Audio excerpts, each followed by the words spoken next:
بہت ہی مشکل ہے، اور یہ بات صحیح ہے، اس سچائی کا کوئی انکار نہیں کر سکتا کہ حالات ہیں اور حالات کے گھیرے میں یہ امت پڑی ہوئی ہے۔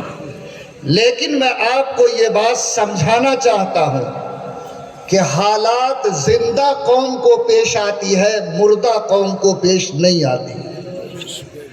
جو بچہ دوڑتا ہے وہی ٹھوکر کھاتا ہے، جس درخت پہ پھل ہوتا ہے اسی کو پتھر کھانا پڑتا ہے۔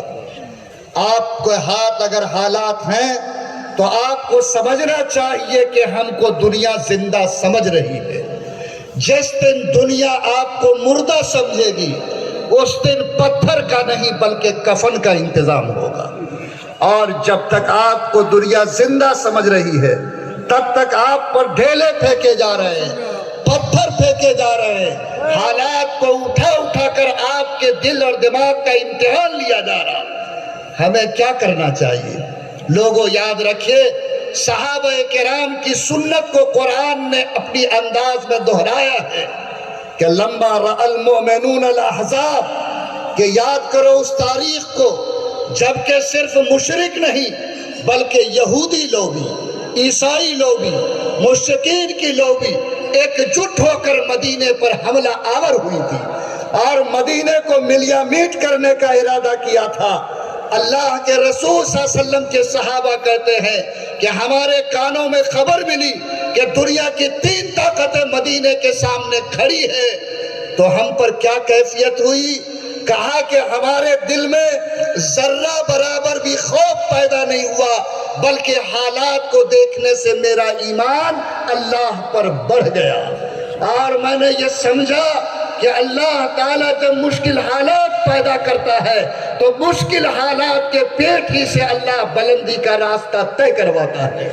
یاد رکھو لوگوں، جو دانہ زمین میں جا کر مٹی کی گود میں جاتا ہے، جو مٹی میں ملتا ہے، اسی سے خوشنما پیدا زمین پر پودا ہوتا ہے، اسی میں پھل لگتا ہے۔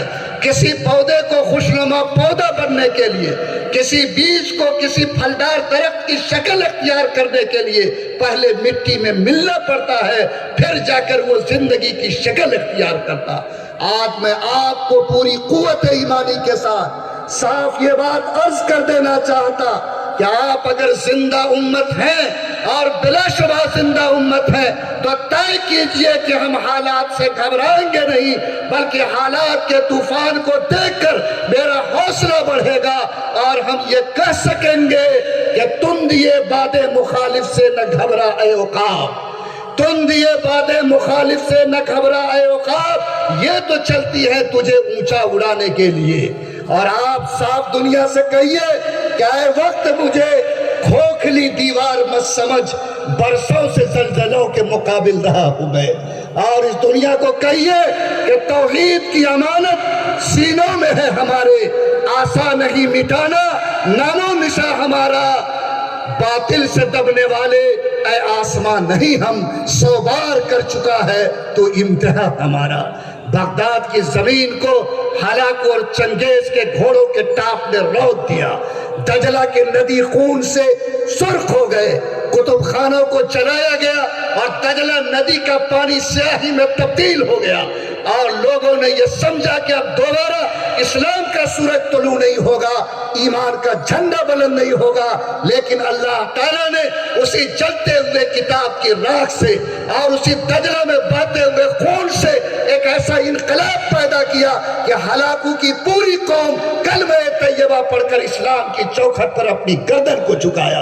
اور آج دنیا کی سچائی ہے کہ دنیا کی 3 قوم، ایک عرب، ایک ہلاکو اور چنگیز کو میاں کی ذات کی اور برادری کی قوم جس کو افغان کہتے ہیں، اور تیسری ایک قوم ہے جس قوم کے بارے میں یہ بات طے ہے کہ دنیا میں اس کا کوئی بھی بچہ ہوگا تو وہ لا الہ الا اللہ محمد الرسول اللہ کا پڑھنے والا ہوگا۔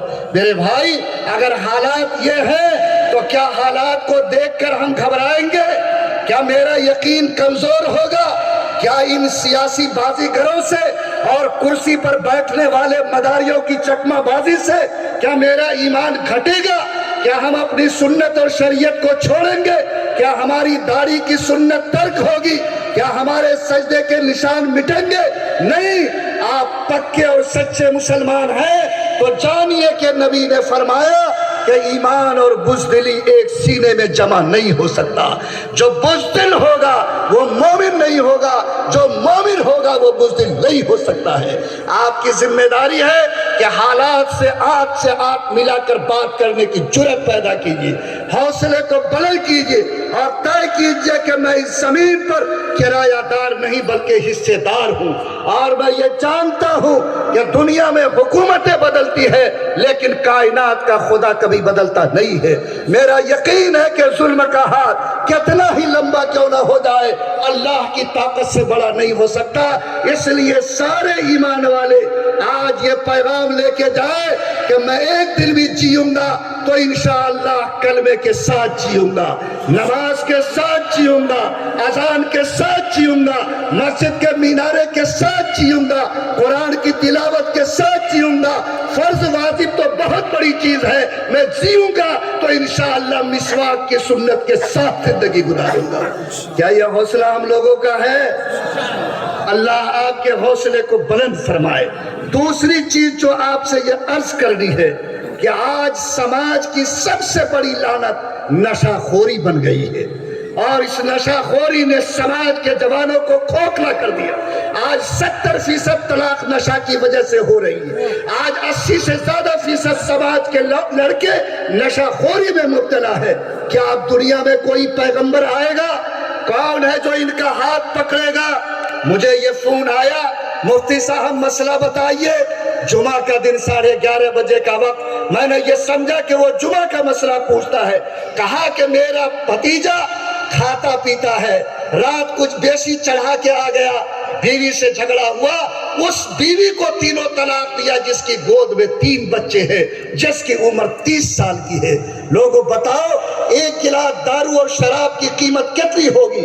لیکن اگر اس کی وجہ سے ایک 30 سال کی بیٹی کی زندگی گزرتی ہے، 4 بچوں اور 3 بچوں کے سر سے ماں اور باپ کا سایہ چھنتا ہے، تو اس باپ کے دل پر کیسی چوٹ لگے گی جس نے 20 سال بچی کی پرورش کر کے شادی دلائی ہے؟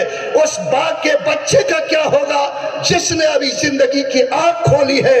بولو، جس کلمے نے زندگی کو اجاڑا، جس نشہ نے گھر کو برباد کیا، بولو یہ آگ آسمان سے اللہ کے قہر کو اتارے گی کہ نہیں اتارے گی؟ یاد رکھو، نشہ ویسے حرام ہے جیسے سور کا گوشت حرام ہے، نشہ ویسے ہی ناپاک ہے جیسے پیشاب کے قطرے ناپاک ہیں۔ نشہ کے ساتھ جینے والا مسلمان اگر اس کی موت ہوتی ہے کبھی وہ اللہ کی جنت کا منہ نہیں دیکھ سکے گا۔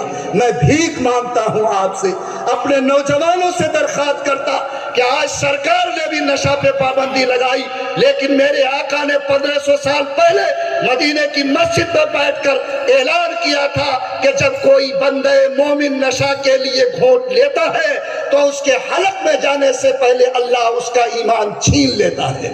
بولو، جو ہمیں ایمان سے محروم کر دے، جو سماج کو اجاڑ دے، جو کرائم کو جنم دے، جو ماں باپ کے ساتھ بدتمیزی پہ اتارو کرے، جس کی وجہ سے بیٹیوں کو طلاق ملے، کیا اس گناہ سے لڑنے کی ضرورت ہے یا نہیں ہے؟ بولو، کون لڑے گا؟ ہاتھ اٹھاؤ، قسم کھا کر جاؤ کہ انشاءاللہ جب تک جان باقی ہے دیکھیں گے تو اپنے ہاتھ سے روکیں گے، زبان سے ٹوکیں گے، اللہ سے بھیک مانگیں گے کہ رب کریم ہماری قوم کے جوانوں کو اس لعنت سے تو نکال دے۔ اور آخری بات آپ سے جو کہنی ہے کہ ہمارے جو ایجنڈے تھے اس ایجنڈے میں یہ بات لکھی تھی کہ آج مدرسوں کے ساتھ حالات ہیں اور بلا شبہ حالات ہیں۔ میں آپ سے گزارش کرتا ہوں کہ آپ حالات کو سمجھیے۔ اس وقت یو پی میں 7000 سے زیادہ مدرسوں کو نوٹس ملی ہے، اتراکھنڈ میں 220 سے زیادہ مدرسوں پہ انگلی ڈالی گئی۔ آج آسام کے اندر وہ مدرسے جو سرکار سے ایڈ لیتے تھے ان کو اسکول میں بدل دیا گیا۔ یہ ایک منصوبہ ہے، جس طرح اسپین اور اندلس میں مدرسوں کی دیواروں پہ قبضہ کر کے وہاں دین کے چراغ کو بجھایا گیا، ہندوستان کے کچھ سیاسی پنڈت آج وہی راستہ اختیار کر کے آج اس ملک میں وہی کھیل کھیلنا چاہتے ہیں، لیکن اندلس کی تاریخ الگ تھی، ہندوستان کی تاریخ الگ ہے۔ اس سرزمین پر ہمارے بزرگوں نے جو قربانیاں دی ہے، وہ قربانیاں انشاءاللہ قیامت تک اسلام کے چراغ کو بجھنے نہیں دے گی۔ آپ کی ذمہ داری ہے کہ آپ یہ طے کریں کہ پہلے تو ہماری شاخ پہ حملہ تھا، آج ہمارے پاور ہاؤس پہ حملہ ہے۔ یاد رکھو یہ دینی مدارس ہمارے مذہب کے لیے، مسلمانوں کے لیے دین کے پاور ہاؤس کی حیثیت رکھتے ہیں، جہاں سے ایمان کی روشنی قوم میں سپلائی ہوتی ہے۔ آج ٹارگٹ یہ ہے کہ جب پاور ہاؤس بند ہوگا ایمان کے سوتے سوکھ جائیں گے۔ آپ انہیں سمجھائیں اور یہ ارادہ اپنا بتلائیں کہ مسلمان چاہے وہ گنہگار کیوں نہ ہو، چاہے وہ غریب کیوں نہ ہو، وہ اس زمین پہ قسم کھا کے جیتا ہے کہ جس طرح مچھلی بغیر پانی کے زندہ نہیں رہ سکتی، مسلمان بھی مدرسوں کے بغیر زندگی کو قبول نہیں کر سکتا ہے۔ اور انشاءاللہ ہماری سانس جب تک چل رہی ہے، جب تک گھروں میں چراغ چل رہا ہے، ہر مدرسے میں انشاءاللہ چراغ جلتا رہے گا۔ ہم پسینے کی قربانی نہیں، خون کے بندوں سے ان مدرسوں کے چراغ کو روشن کریں گے، اور جو ظالم ہاتھ اس چراغ کو بجھانا چاہے گا، میرا یقین ہے کہ اللہ اس سے حساب لے گا، اور جو یہ دین کے قلعے پہ ہاتھ ڈالے گا، جو انسانیت سازی کے کارخانے کو تباہ کرنے کی سوچے گا، وقت سے پہلے اس کا حساب ہوگا، اور وہ زمین پر رسوا ہو کر اس جگہ سے پہنچے گا جہاں عزت کی بھیک اس کو نہیں ملے گی۔ امارت شریعہ آپ کو 3 پیغام دیتی ہے، آپ ہمت کریں کہ ایک دن بھی جیئیں گے تو انشاءاللہ سر اٹھا کے جیئیں گے۔ آپ ارادہ کرو انشاءاللہ نشہ سے پاک سماج بنائیں گے، اور اس لعنت سے اپنے قوم کو ہم پاک کریں گے۔ آپ ارادہ کرو انشاءاللہ کہ اپنے خون سے اور پسینے کے بندوں سے آخری دم تک مدرسوں کے چراغ کو روشن رکھیں گے، انشاءاللہ اس چراغ کو کبھی بجھنے نہیں دیں گے۔ میں اللہ تعالیٰ سے دعا کرتا ہوں کہ اللہ تعالیٰ ہم سب کو یہ پیغام لے کر گھر جانے اور موت تک اس پیغام پر قائم رہنے کی توفیق عطا فرمائے۔ ہمارے درمیان ہمارے